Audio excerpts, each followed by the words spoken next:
All right, so it's been such a pleasant night. I hate to talk about guns, but I do want to make one point because I shouldn't ignore this. It was a giant story this week. We had another mass shooting at the Navy Yard in Washington, D.C., and we went through the whole ritual. We saw it on television and the news coverage, and then Obama spoke. And Obama said a few words about it, and then he went on to another subject.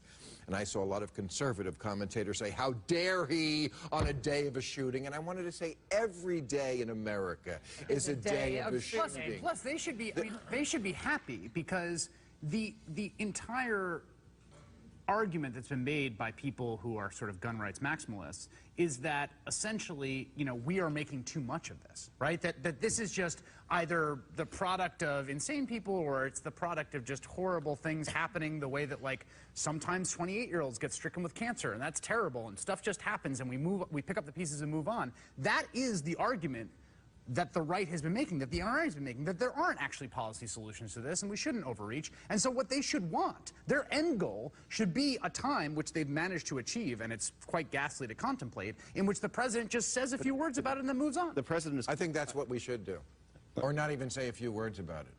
You think the same thing? You think we should just, like... For different reasons, but yes, because we're never going to do anything about this, and I'm tired of hearing about the shooters. I don't care about them. I don't care about what we know for sure. What I know for sure is we're not going to do anything because both parties love guns. Joe Biden said, buy a shotgun. That's what this guy did. He bought a shotgun. Things will be done, but the less the president says, the more likely they are to happen. The way change comes is through changes in public consciousness. It's going to be like the temperance movement when it comes.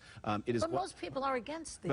What is going to doesn't matter. It isn't a question of but he's saying the public consciousness. The consciousness is there already. Families to make a decision.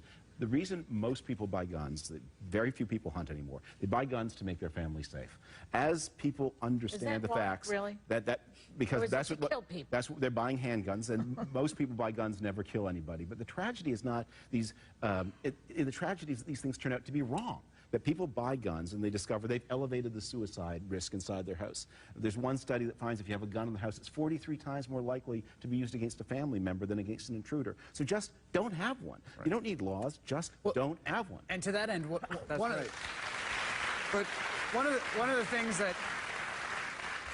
of the things about gun ownership in America I think is underappreciated is that there are two trends happening. The percentage of households, American households with guns, is actually declining, and the number of guns is going up. Right. Which is essentially a smaller and smaller group are buying more and more guns. And that gets to my point of why I'm against promoting this, or at least reporting on it so much, is because the NRA, which I call the assassins lobby, because that's really what they are, their main thing is not even to protect gun owners, it's to sell more guns.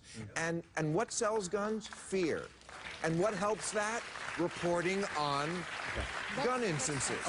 So if we're not going to do anything and we're just going to report, it's just disaster porn. But then among the people of responsibility who can change it are the people who produce local news. Because what it is really, it seems to be a fact, as best I can tell, that one of the things that shapes people's consciousness of how dangerous their environment is what they see on their local news. But they thrive on sensationalism. And American society becomes safer and safer. There probably were last year fewer crimes than in any year in the history of the Republic. Right. And probably fewer violent crimes. The statistics get bad before 1974 and really bad before World War II, but probably fewer violent crimes than at any time in the history of the Republic. You're safe. You don't need a weapon to protect yourself. And if that fact can percolate, people will make better public health decisions. And to pick up on your other point, I agree. I don't think it does any good to keep poking the right and poking the gun owners and saying, why are you the people who like dead babies? You know, I kind of got that when Obama was saying that about Syria. He was saying, if you're not for bombing Syria, then you like dead babies because they killed dead babies. And I'm like, I'm not for dead babies. I just don't agree with your approach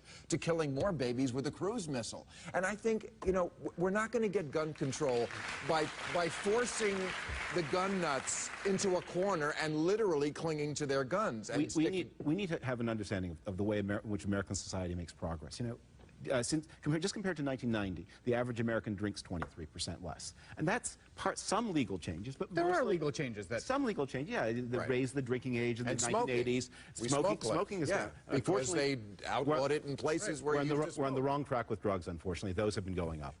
Especially on this show. A matter of debate, but I must conclude this debate